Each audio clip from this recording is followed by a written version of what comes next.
Hello everyone, welcome to atomic English. हमारी daily special vocab class में आपका बहुत बहुत स्वागत है। ये क्लास आपको डेली 10 बजे मिल जाती है। राइट, 10 बजे अपलोड हो जाती है चैनल पर ये क्लास। ऑलराइट, कल यार गला ख़राब था, कल उसकी वजह से क्लास नहीं ले पाया, उसके लिए सॉरी। आज बेटर फील कर रहा हूँ इसलिए क्लास बना रहा हूँ।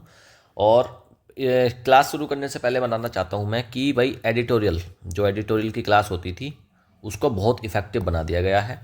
कल मुझे टाइम मिला सोचने का और मैंने उस क्लास में काफ़ी कुछ काम किया और उसको बहुत ज़्यादा इफेक्टिव बना दिया है। आप जाकर देखें, उसमें बहुत चीज़ें ऐड कर दी गई हैं। वो अपने आप में पूरा एक प्रैक्टिस सेट बन चुका है। उसको जब आप पूरा क्लास देखेंगे तो आपको लगेगा कि आप एक पूरा एग्ज़ाम दे रहे हैं डेली बेसिस पर। ठीक है जी। तो अब मुझे लगता है जैसे हमारी स्पेशल ये वोकैब की क्लास है बेस्ट है यूट्यूब पर, वैसे ही अब एडिटोरियल की क्लास भी यूट्यूब पर बेस्ट है। अभी मैं उसमें और थोड़े से चेंजेस करूँगा तो ये दोनों क्लासेस आपको बेस्ट मिल जाती हैं। पूरे यूट्यूब पर ऐसा कोई नहीं पढ़ा रहा, इतना कोई नहीं करा रहा जितना हमारे चैनल पर मिल जाएगा आपको। ज़्यादा डींगे नहीं मारूंगा, अगर ज़्यादा बोलूँगा तो लगेगा अपने मुंह से ही मैं चीज़ों को फेंक रहा हूँ। आप खुद से चेक करें, जाकर पूरी क्लास देखें, आपको पता लग जाएगा मैं क्या कराने की कोशिश कर रहा हूँ। ऑलराइट, चलिए इस क्लास के बेनिफिट्स बता देता हूँ मैं। देखो, जो डेली एडिटोरियल की जो वोकैब होती है ना उसको सेलेक्ट करता हूँ मैं।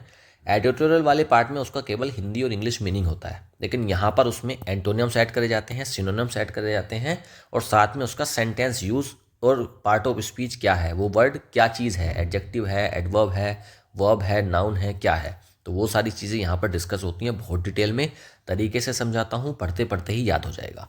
देन ईडियम्स एंड फ्रेजेस भी इस क्लास में आपको मिलते हैं, फ्रेजल वर्ब्स मिलते हैं और वन वर्ड सब्स्टिट्यूशन मिलते हैं। तो ये सारी चीज़ें डेली बेसिस पर इस एक सिंगल क्लास में आपको मिल जाती हैं। तो वोकैब की यहाँ से झंझट खत्म हो जाएगी आपकी। अगर आप डेली इस क्लास को लगाएंगे कुछ ही महीनों में आपके वोकैब का जो लेवल है वो एक अलग ही लेवल पर पहुँच जाएगा। फिर आपको वोकैब की दिक्कत नहीं आएगी। और इस क्लास की खास बात यह है कि आपको कुछ भी एफर्ट्स नहीं करने होते हैं। आप सिंपल देख लो, आप फोकस के साथ इस क्लास को पढ़ लो, कंसंट्रेशन के साथ, बस उसी में आपको ये सारा कुछ समझ में आ जाएगा, याद हो जाएगा। देखो, एक बार में पढ़ते हैं चीज़ें याद नहीं होती, तो उसके लिए मैंने क्या करा है, ट्रिकी एमसीक्यूज़ बनाए हैं, है ना। ये जितनी भी चीज़ें आप पढ़ रहे हो उसके ट्रिकी एमसीक्यूज़ बनाए हैं। जब आप उसमें लास्ट में प्रैक्टिस करते हो तो लगभग कितना हो जाता है, 20 से 25 के आसपास क्वेश्चंस मिलते हैं आपको केवल और केवल वोकैब के। तो मतलब एक तरीके का वोकैब का प्रैक्टिस सेट हो गया है। तो ये तो एग्जाम है ना, आप ऐसे मान के चलो कि 20 से 25 क्वेश्चन आप डेली अटैम्प्ट कर रहे हो वोकैब के केवल। तो फिर भाई इसके अलावा तो मुझे नहीं लगता यार इसके अलावा कुछ बचता है। इसके बाद आपको वोकैब ना हो याद, ऐसा हो ही नहीं सकता। इस क्लास को डेली लगाएंगे कुछ ही महीनों में, हर हाल में मैं बोल रहा हूँ, आप वोकैब के चैंपियन बन जाएंगे। ये बेस्ट क्लास है यूट्यूब का। ओके जी, तो ये करिएगा। दूसरी बात, पीडीएफ, इसकी पीडीएफ देखो, इस क्लास का अगर आपको और ज़्यादा बेनिफिट लेना है तो पीडीएफ टेलीग्राम पर मिल जाती है। वीडियो में जो डिस्क्रिप्शन पार्ट होता है वहाँ पर लिंक अवेलेबल है। टेलीग्राम से पीडीएफ डाउनलोड करो, सारी पीडीएफ खुद से पढ़ो और लास्ट में जो क्वेश्चंस हैं उनको खुद से अटैम्प्ट करो। और इसकी पीडीएफ के लास्ट में आंसर की दी हुई है, वहाँ से आप चेक करो। अगर 20-25 में से आप 15 से 18 के करीब में क्वेश्चंस को आप अटैम्प्ट कर पा रहे हो ठीक से, ये आपका स्कोर आ रहा है, तो आप बहुत अच्छा कर रहे हो, आपको बहुत ज़्यादा वोकैब याद हो रही है। ठीक है जी। साथ ही इसके बेनिफिशियरीज बता देता हूँ किनको इसका बेनिफिट मिलेगा। देखो, जितने भी एसएससी एस्पिरेंट्स हैं, चाहे वो सीजीएल, सीपीओ, सीएचएसएल या स्टेनो किसी भी चीज़ की तैयारी कर रहे हों, या फिर एसएससी का कोई और एग्ज़ाम जिसमें इंग्लिश आती है, अगर वो लोग यहाँ पर तैयारी कर रहे हैं तो वो इस क्लास का बेनिफिट ले सकते हैं। साथ ही बैंक की तैयारी करने वाले बच्चे, रेलवे, डिफेंस, टीचिंग एग्जाम वाले बच्चे भी इसका बेनिफिट ले सकते हैं। और यूपीएससी एस्पिरेंट्स, देखो वोकैब है तभी आप यूपीएससी में चीज़ों को अच्छे से आंसर राइटिंग कर पाओगे, वरना फिर आप फेल हो जाओगे। आपको के पास कितनी भी नॉलेज है, आपके पास अगर वर्ड्स नहीं है, शब्द नहीं है उसको बताने के लिए, तो आप नथिंग हो फिर। ठीक है जी। तो ये यूपीएससी एस्पिरेंट्स के लिए भी इसलिए इंपॉर्टेंट है। तो इस क्लास को ये सारे लोग देख सकते हैं। चैनल पर अगर नए हैं तो चैनल को सब्सक्राइब कर लें। ऐसी इंपॉर्टेंट क्लासेस आती रहती हैं और आगे फ्यूचर में भी बहुत सारा कंटेंट, मैंने पिछली संडे को एक वीडियो बताई थी, उसमें अनाउंसमेंट बताया था, उसमें करा था कि सारी चीज़ें कैसे कैसे करने वाले हैं। ऑलराइट, तो भाई बहुत इंपॉर्टेंट क्लासेस आती हैं, इसको सब्सक्राइब कर लें। चलिए शुरू करते हैं। वोकैबुलरी वर्ड्स, पहला है कंसिक्वेंस। नाउन होता है, इसका मतलब होता है परिणाम या फिर प्रभाव। एक रिजल्ट है या इफेक्ट है किसी चीज एक्शन का या कंडीशन का, उसी को बोल देते हैं कंसिक्वेंस। कि भी कोई काम करा गया, कोई एक्शन हुआ या कोई कंडीशन है, उसका लास्ट में क्या फ़र्क पड़ेगा, क्या उसका प्रभाव आएगा। The consequence of his reckless driving was a severe accident. उसका जो परिणाम निकला, उसकी रेकलेस ड्राइविंग, जो बेपरवाह इग्नोरेंस के साथ में जो वो ड्राइविंग कर रहा था, उसका क्या कंसिक्वेंस निकला, उसका क्या परिणाम निकला, वॉज अ सीवियर एक्सीडेंट, एक भीषण हादसा। कंसिक्वेंस मतलब रिजल्ट, मतलब आउटकम या फिर रिपरकशन। इस रिपरकशन भी सेम है, रिपरकशन को मार्क करो, बहुत अच्छा वर्ड है, एग्जाम में देखने को मिलता है रिपरकशन। तो मतलब रिजल्ट होना, आउटपुट होना, उसका क्या इफेक्ट होगा। अच्छा, एक तरफ तो देखो इफेक्ट हो रहा है, उसका रिजल्ट निकल रहा है, लेकिन दूसरी तरफ कॉज है, उसका कारण है। भाई कॉज एंड इफेक्ट दो चीज़ें होती ना, एक तो पहले किस वजह से हुआ, दूसरा उसका परिणाम निकला। तो कॉज इसका एंटोनियम हो जाएगा। ओरिजिन, भाई कहाँ से शुरू हो रही है कोई चीज़, बिगिनिंग कहाँ से हो रही है, तो ये तीनों इसके हो जाएंगे क्या, एंटोनियम्स। नेक्स्ट अगला वर्ड है कोलैप्स। वर्ब भी होता है और नाउन भी होता है। गिरना या फिर ध्वस्त होना, इसको बोलते हैं कोलैप्स करना। टू फॉल डाउन, गिर जाना, या फिर गिव अवे सडनली, अचानक से कोई चीज़ गिर गई, ध्वस्त हो गई, तो उसका मतलब क्या है, कोलैप्स कर गई। The old building collapse due to the earthquake. Earthquake की वजह से जो ओल्ड बिल्डिंग थी, पुरानी बिल्डिंग थी, वो क्या हो गई, कोलैप्स कर गई, मतलब गिर गई।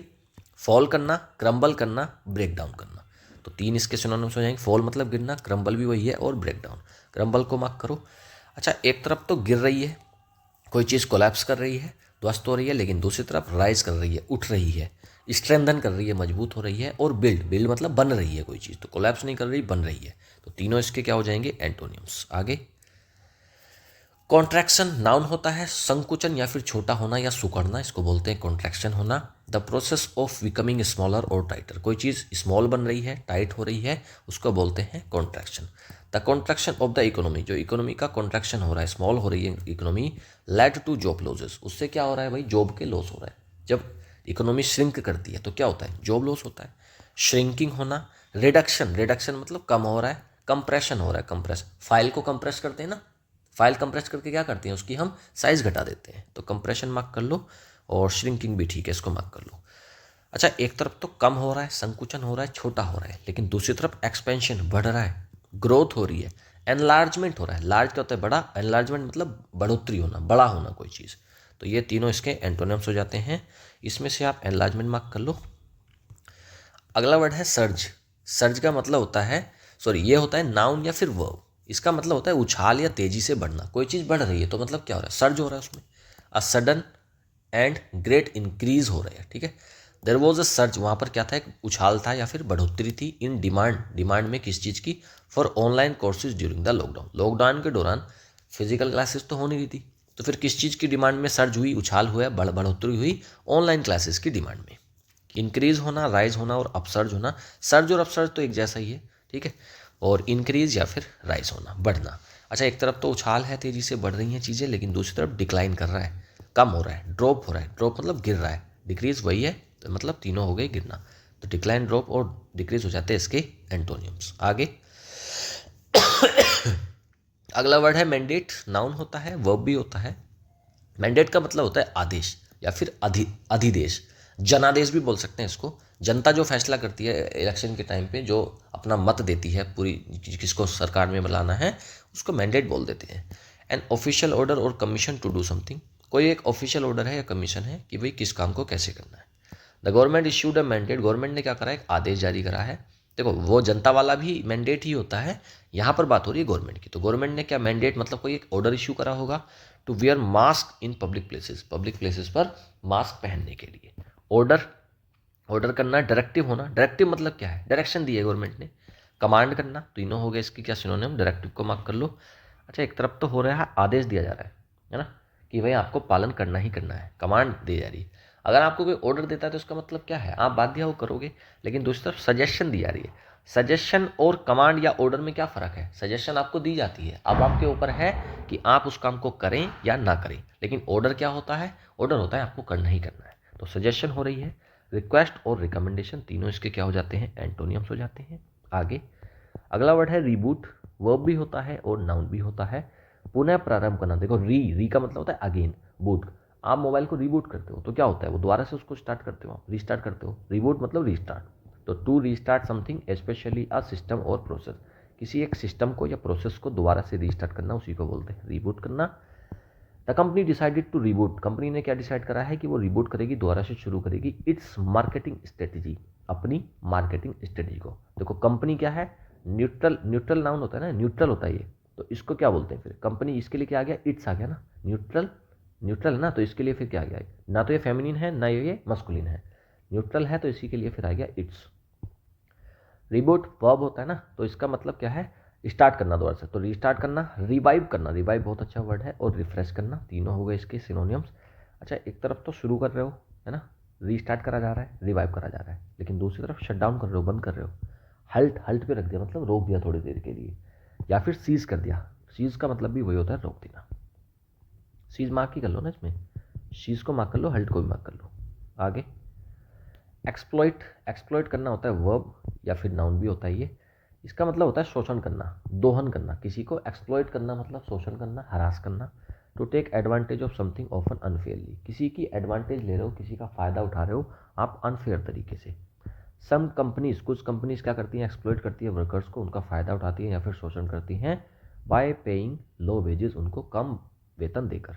यूटिलाइज करना, टेक एडवांटेज ऑफ, एडवांटेज लेना, और अब्यूज़ करना, तीनों हो गए इसका सिनोनिम्स हो गए। अब्यूज़ भी क्या, आप किसी को अब्यूज़ कर रहे हो मतलब उसका शोषण कर रहे हो।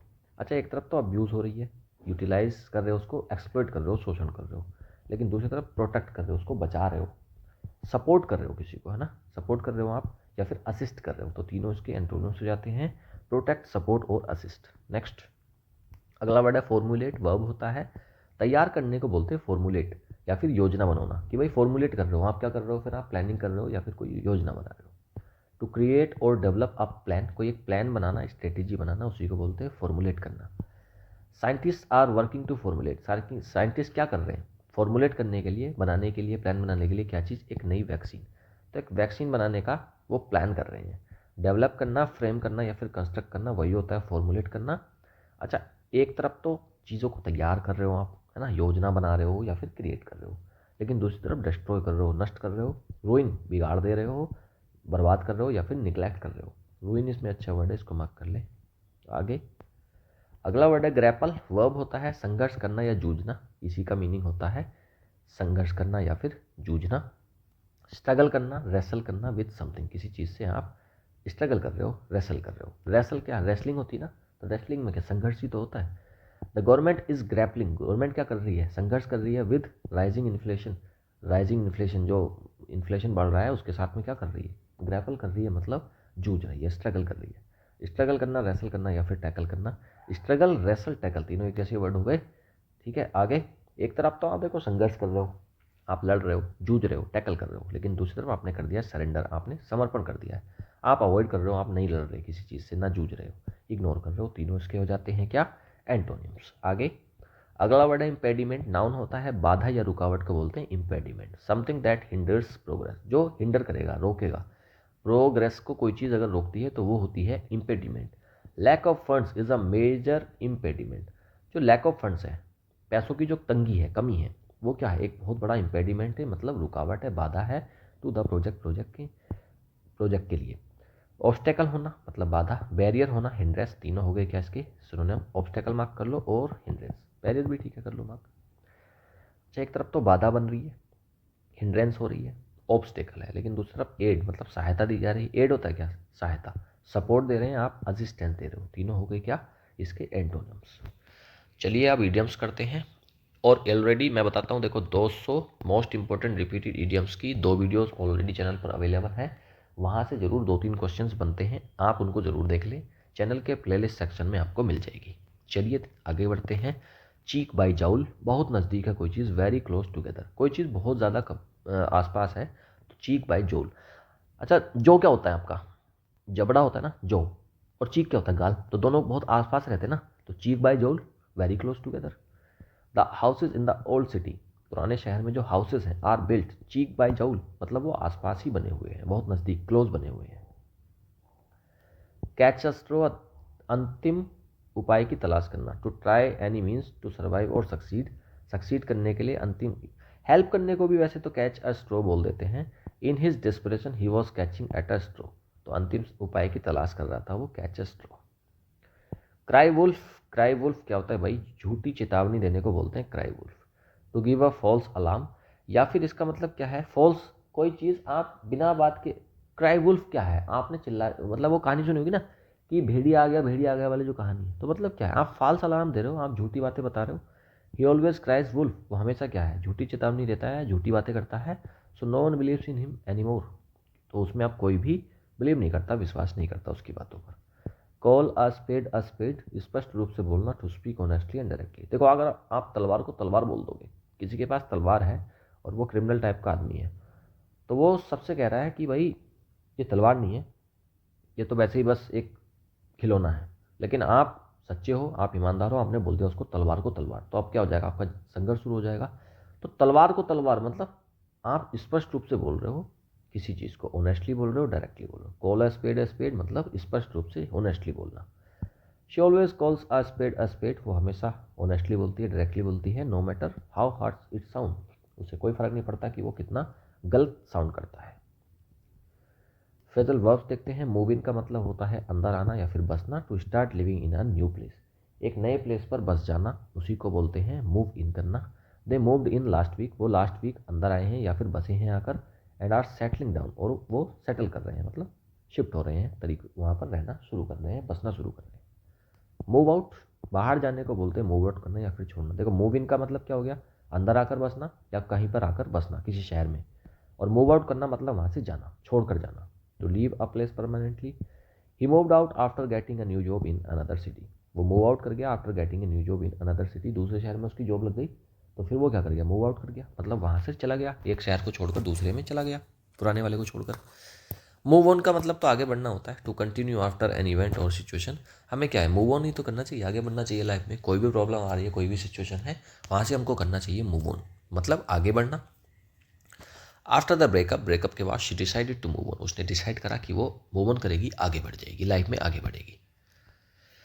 मॉप अप, साफ करने को बोलते हैं मॉप अप, टू क्लीन और रिमूव द रिमेनिंग पार्ट्स। कोई चीज़ है, उसका जो रिमेनिंग पार्ट बच गया, जैसे कुछ भी है, कोई ऐसे मान लो दिवाली होती है, दिवाली में क्रैकर्स हम पटाखे वटाखे जलाते हैं, तो सुबह में क्या हमको मिलता है, बहुत सारा मलबा मिलता है पटाखों का, तो उसको मोप अप कर रहे हैं, मतलब हम क्या कर रहे हैं, साफ कर रहे हैं। द फायर फाइटर्स, जो आग बुझाने वाले जो होते हैं फायर फाइटर्स, उन्होंने क्या करा, वर्क टू मोप अप, उन्होंने क्लीन करने की कोशिश करी है।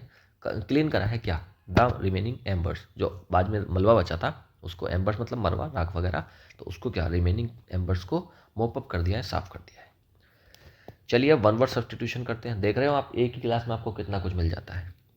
वन वर्ड सब्सटीट्यूशन शुरू करते हैं। शुरू करने से पहले अगेन बताना चाहता हूँ, 200 most important repeated one word substitution की 2 वीडियो चैनल पर अवेलेबल हैं, प्लेलिस्ट सेक्शन में मिल जाएगी, वहाँ से ज़रूर 2-3 वन वर्ड सब्सटीट्यूशन आपको हर एग्जाम में देखने को मिलते हैं, मोस्ट इंपॉर्टेंट है, उसको ज़रूर देख लें। एसिडुअस, परिश्रमी को बोलते हैं assiduous, showing great care and perseverance, कोई व्यक्ति बहुत ज़्यादा ग्रेट केयर दिखाता है या फिर परसिवरेंस मतलब लगा रहता है लगातार, उसको बोलते हैं एसिडुअस। ही इज़ एन एसिडुअस स्टूडेंट, वो एक एसिडुअस स्टूडेंट है, who never skips his studies, जो कि अपनी स्किप का मतलब होता है छोड़ना, जो अपनी पढ़ाई को कभी नहीं छोड़ता। तो एसिडुअस है मतलब बहुत ज़्यादा हार्ड वर्किंग है, परसिवरेंट है। एटिक, अगला वर्ड है एटिक, अटारी को बोलते हैं, एक स्पेस या फिर रूम है just below the roof of a house, होता है ना घर की जैसे छत होती है, उसके बिल्कुल नीचे एक दूछती टाइप की बना देते हैं, अटारी बोलते हैं उसको, है ना। 2 छत हो जाती हैं, एक में स्टोर कर लेते हैं सारा सामान, और एक ऊपर, तो वो रूफ होती ही है। तो जो नीचे वाली होती है जिसमें हम सामान को, स्पेस होता है, रूम होता है, जिसमें हम अपना सामान जितना भी गुड्स होते हैं ना, उसको स्टोर करते हैं, उसी को बोलते हैं attic. The old furniture was stored, store करा गया है किसमें, एटिक में। तो एटिक में हम क्या करते हैं, स्टोर करते हैं अपने सामान को, अटारी, दूछती या फिर अटारी। एंथ्रोपोलॉजिस्ट, मानव विज्ञानी, a person who studies human societies and cultures.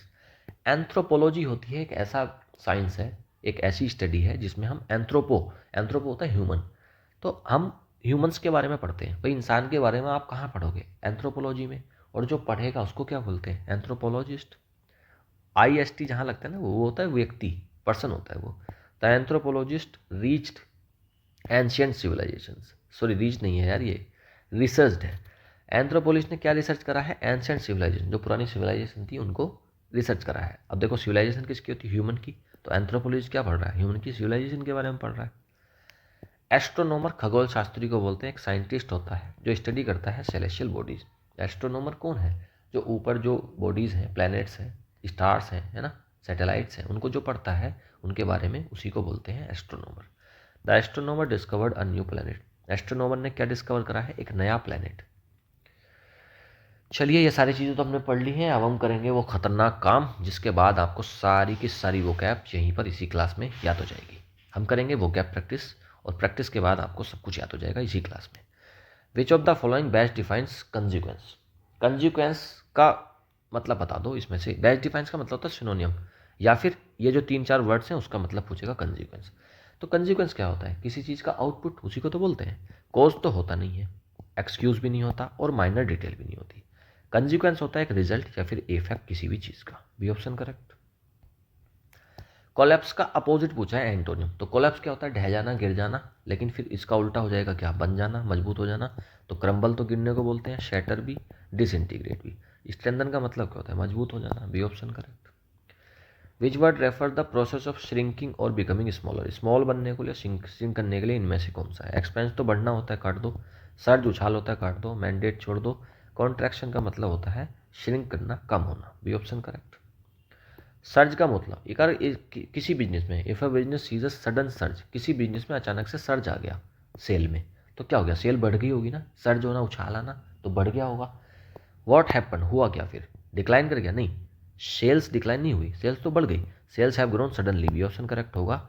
Stable नहीं रही और स्टॉप भी नहीं हो गई, तो क्या हो गया? ग्रो कर गई सडनली। तो बी ऑप्शन करेक्ट। इनमें से कौन सा सिनोनिम नहीं है मैंडेट का? मैंडेट क्या होता है? एक तरह का ऑर्डर है, डायरेक्ट है ना, वो है कमांड है।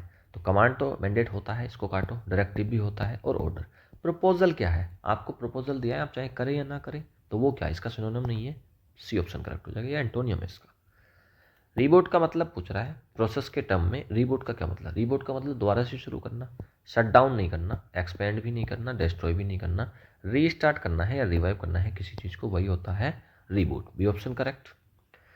विच sentence best illustrates the meaning of exploit. Exploit का बेस्ट एक्सप्रेशन पूछा है, इनमें से कौन सा एक्सप्लॉइट कर रहा है? एक्सप्लॉइट का मतलब क्या होता है? लाभ उठाना, शोषण करना, फायदा उठाना। She exploited the new job opportunity for growth. नहीं, ये तो नहीं होगा। कंपनी ऑफर कर रही है free benefit to its employees, तो वो एक्सप्लॉइट तो नहीं कर रही। She ignore the chances given to her. She ignore the chances, नहीं ये भी नहीं है। Politician refuse to take advantage of the situation. Politician ने रिफ्यूज, ये भी नहीं। पहला ही हो जाएगा इसमें। यार कौन सा होगा? हाँ, इसमें ना पहला वाला ही हो जाएगा। एक्सप्लॉइट कर रही है नई अपॉर्चुनिटी को, मतलब उसका क्या कर रही है? यूज़ कर रही है फॉर ग्रोथ के लिए। तो ये ऑप्शन इसमें ज़्यादा अप्रोप्रिएट है, बाकी सब इतना इसका मीनिंग नहीं दे रहे। मीनिंग आप याद रख लो, एक्सप्लॉइट का मतलब होता है शोषण करना, हरास करना किसी को, या फिर किसी का गलत फायदा उठाना, एक्सप्लॉइट करना। नेक्स्ट, इसमें से पूछ रहा है कि केयरफुली डेवलप कर रहे हो किसी स्ट्रेटेजी को, उसका मतलब क्या होता है? भाई ग्रैपल नहीं होता, कोलैप्स तो ढह जाना होता है, मोप अप साफ करने को बोलते हैं। फॉर्मुलेट का मतलब होता है आप कोई प्लान को डेवलप कर रहे हो, कोई स्ट्रेटेजी बना रहे हो। बी ऑप्शन करेक्ट हो जाएगा। आगे, ग्रैपलिंग का मतलब पूछ रहा है अगर आप ग्रैपल कर रहे हो किसी सिचुएशन को या किसी प्रॉब्लम को, तब आप क्या कर रहे हो?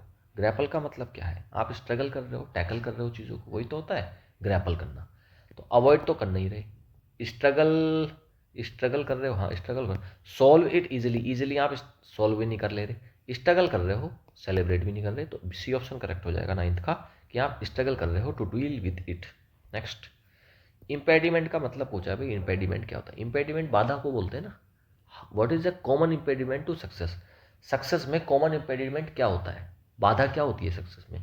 आप हार्ड वर्क करोगे तो वो बाधा बनेगा? नहीं। एक बैरियर या ऑब्स्टेकल, हाँ ये हो सकता है। एक क्लियर पाथ नहीं, एक स्ट्रॉन्ग सपोर्ट सिस्टम नहीं। इम्पेडिमेंट का मतलब होता है बैरियर या फिर ऑब्स्टेकल, बाधा। B option correct.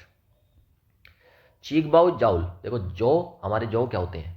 जौ जबड़े और चीक पास ही होते हैं ना, तो वेरी टुगेदर अगर कोई चीज़ है तो वो चीक बाई जाउल है। सिटिंग फार, दूर नहीं बैठा है। फेस टू फेस आर्ग्यूमेंट नहीं है, इग्नोर नहीं कर रहे। वेरी क्लोज टुगेदर है, आपस में एक साथ है। B option correct. Catching a straw का मतलब पूछा है भाई, कैचिंग अ स्ट्रो का क्या मतलब होता है? Grabble, what are they, if someone is catching a straw, तो वो क्या कर रहे हैं? ग्रैब कर रहे हैं स्मॉल ऑब्जेक्ट को? नहीं। ट्राइंग अ डेस्परेट अटैम्प्ट, हाँ एक लास्ट डेस्परेट अटैम्प्ट की कोशिश कर रहे हैं, catching a draw. B option correct हो जाएगा, बाकी सब गलत है। कोई करता है क्राइज वुल्फ, कि भाई भेड़िया आ गया, भेड़िया आ गया, वो वाली क्राई मतलब आवाज़ लगाता है, तो क्या होगा फिर? व्हाट विल इवेंचुअली हैपन, क्या होगा? They will help, they will get help, उनको हेल्प मिल जाएगी। अगर कोई क्राई वुल्फ कर रहा है तो उसको हेल्प थोड़ी ना मिलेगी, काटो उसको। पीपल विल स्टॉप बिलीविंग, हाँ लोग उस पर विश्वास करना बंद कर देंगे, लोगों को बिलीव ही नहीं होगा ना कि वो भेड़िया आ गया। तो बी ऑप्शन इसमें करेक्ट रहेगा। रिवॉर्ड नहीं देंगे उसको, लर्न नहीं करेंगे। कॉल अ स्पेड, एक तलवार को तलवार बोलना, तो उसका क्या मतलब है? इसका मतलब तो वही है ना कि आप डायरेक्टली बोल रहे हो चीज़ों को, ऑनेस्टली बोल रहे हो, लाई नहीं कर रहे हैं आप, अवॉइड नहीं कर रहे हैं आप किसी चीज़ को, मेक इनडायरेक्ट स्टेटमेंट नहीं कर रहे, आप ऑनेस्टली बोल रहे हो, डायरेक्टली बोल रहे हो, वही होता है call spade a spade. C option correct. To start living in a new place, नए प्लेस पर अगर आप स्टार्ट करते हो रहना तो वो क्या होता है, मूव इन होता है। B option correct. Move in, to start living in a new place, आप नए प्लेस पर, हाँ मूव इन ही होता है ये। फ्रेजल वर्ब का अपोजिट पूछ रहा मूव इन का, तो मूव इन का उल्टा तो मूव आउट है ना, मूव इन का मतलब कहीं जाकर बसना और मूव आउट का मतलब होता है किसी जगह को छोड़कर चले जाना, तो बी ऑप्शन करेक्ट हो जाएगा। दोनों एक दूसरे के उल्टे हैं ये। अगर कोई पर्सन मूव ऑन कर जाता है ब्रेकअप के बाद तो वो क्या कर रहा है, वो फिक्स करने की कोशिश कर रहा है रिलेशनशिप को, नहीं। मूव इन अनदर सिटी नहीं, लिविंग द पास्ट बिहाइंड, हाँ ये हो सकता है। रीयूनाइट कर रहा है विद दियर पार्टनर, अपने पार्टनर के साथ नहीं, मूव ऑन कर रहा है ना, तो मूव ऑन का क्या मतलब हो रहा है, अपने पास्ट को छोड़कर आगे बढ़ रहा है। सी ऑप्शन करेक्ट। मॉपअप का मतलब पूछ रहा है कि भाई मॉपअप का क्या मतलब, मॉपअप तो साफ करने को बोलते हैं ना, क्लीन करने को। The soldiers were sent to mop up the remaining resistance, तो जो नया जो मॉपअप करने के लिए मतलब हटाने के लिए, रिमेनिंग रेजिस्टेंस, जो रेजिस्टेंस हो रहा था, जो विरोध हो रहा था, विद्रोह हो रहा था, उसको जो बचा हुआ विद्रोह है उसको हटाने के लिए, मतलब क्लीन करना, क्लीन अप द बैटलफील्ड, हाँ हो सकता है। Eliminate remaining threats, eliminate remaining threats, हाँ ये भी हो सकता है। ये दोनों ऑप्शन बिल्कुल क्लोज हैं। टेक केयर वुंडेड सोल्जर्स का टेक केयर नहीं कर रहे, विड्रॉ नहीं कर रहे। देखो clean up the battlefield, battlefield को साफ नहीं कर रहे, वो कर रहे हैं जो रिमेनिंग थ्रेट्स बचा है ना, जो रेजिस्टेंस बचा है उसको रिमेनिंग वो एलिमिनेट हटा रहे हैं, तो बी ऑप्शन करेक्ट होगा इसमें। एसिडुअस का मतलब पूछ रहा है कि कोई व्यक्ति एसिडुअस है, तो उसका क्या मतलब है, लेजी। एसिडुअस होता है मेहनती, काफ़ी ज़्यादा मेहनती व्यक्ति को बोलते हैं एसिडुअस, तो लेजी तो नहीं है, ओवर कॉन्फिडेंट भी नहीं है, ईजिली डिस्ट्रैक्ट भी नहीं होता, वो हार्ड वर्किंग है और डिलीजेंट है, यही होता है एसिडुअस। B option correct. आगे, which where would you most likely find an attic, attic क्या होता है, अटारी को बोलते हैं ना, छत के नीचे एक छत होती है जिसमें हम स्टोर करते हैं सामान, दूछती बोल सकते हैं उसको, उसके अंदर हम सामान स्टोर कर देते हैं, छत से बिल्कुल मिली हुई होती है नीचे। बैकयार्ड नहीं है, एक ब्रिज के नीचे नहीं है, at the top of a house नहीं है, इनसाइड द बेसमेंट, इसमें कैसा हो, इसमें कौन सा हो जाएगा यार, देखो बैकयार्ड, बैकयार्ड तो नहीं होगा, एट द टॉप, घर है, घर के टॉप पर ही तो है वो, घर का जो टॉप है, छत है, वहीं पर तो बना हुआ है वो, तो सी ऑप्शन कर लो इसमें, सी ऑप्शन इसमें करेक्ट हो जाएगा। छत की जो रूफ होती है ना, रूफ से बिल्कुल मिली हुई रहती है, यहाँ पर रहती है वो, तो यहाँ एक विंडो वो रहता है, विंडो वगैरह होता है, तो यहाँ पर आप पूरे में सारा कुछ सामान रख सकते हो। चलिए, इनमें से प्रोफेशनल साइंटिफिक स्टडी है ह्यूमन सोसाइटी की और कल्चर की, एंथ्रोपोलॉजिस्ट होता है वो तो, जो ह्यूमन की स्टडी करता है, एंथ्रोपोलॉजिस्ट। एस्ट्रोनॉमर पूछ रहा है, एस्ट्रोनॉमर किस चीज़ की स्टडी करता है, स्टार की स्टडी करता है, सेलेस्टियल बॉडीज़ की स्टडी करता है, वही तो होता है एस्ट्रोनॉमर, तो इसका बी ऑप्शन करेक्ट हो जाएगा। तो देखा आंसर की इसमें आपको ना पीडीएफ में मिल जाएगी लास्ट में, आप इसको जब अटैम्प्ट करेंगे सारा कुछ देख लेना, लास्ट में पड़ी हुई है आंसर की। ओके, तो ये हमने प्रैक्टिस कंप्लीट कर ली है, मुझे उम्मीद है प्रैक्टिस के बाद तो आपको सारी चीज़ें परमानेंटली याद हो गई होंगी। अब आप खुद से पीडीएफ डाउनलोड करिएगा, खुद से एक बार पीडीएफ पढ़ो और लास्ट में जो क्वेश्चन हैं उनको अटैम्प्ट करो और मुझे बताओ आप आपके, ये देखो 22 क्वेश्चन हैं, 22 में से अगर 15 भी आ गए ना तो आप 15 प्लस भी अगर आप हैं तो इसका मतलब आप बहुत अच्छे तरीके से याद कर पा रहे हो चीज़ों को, आप अच्छा कर रहे हो वोकैब सेक्शन में। ऑलराइट, चलिए हमेशा की तरह मैं आपको दो वर्ड छोड़कर जाता हूँ, 2 वर्ड की मीनिंग मुझे बताना आप। 2 वर्ड कौन कौन से देने हैं आपको, मैं देखता हूँ यार मैंने आज क्या क्या पढ़ाया आपको। देखो एक तो आप मोपअप का मीनिंग बता दो, मोपअप आया था ना, इसका मीनिंग बता दो। और दूसरा आप मुझे बता दो किसका वर्ड क्या आया था, एक वर्ड बता दो आप मुझे, अच्छा सा देखता हूँ ना कोई सा, कंसिक्वेंस भी था ना, ग्रैपल, आप बता दो, ग्रैपल का मीनिंग बता दो, GRAPPLE, ठीक है। मोपअप का मीनिंग बताओ और ग्रैपल का मीनिंग बताओ कमेंट में, हिंदी या इंग्लिश जिसमें भी आप कंफर्टेबल छोड़कर जाओ, ठीक है जी। चलिए, अगर आपको मेरे एफर्ट्स अच्छे लगते हैं, क्लास का कंटेंट अच्छा है, तो आप इस वीडियो को लाइक करें, ज़्यादा से ज़्यादा शेयर करें और कमेंट करके मुझे बताएं कि आप इसमें कुछ और ऐड कराना है। वैसे तो मुझे लगता नहीं है इसमें कुछ और ऐड करने का, क्योंकि वोकैब है तो वोकैब में यही पोर्शन आते हैं सारे, वो सब ऑलरेडी ऐड करे हुए हैं। प्रैक्टिस करवाता हूँ तो प्रैक्टिस से याद हो जाता है, तो ये मुझे लगता है परफेक्ट क्लास है, बेस्ट क्लास है यूट्यूब पर वोकैब के लिए।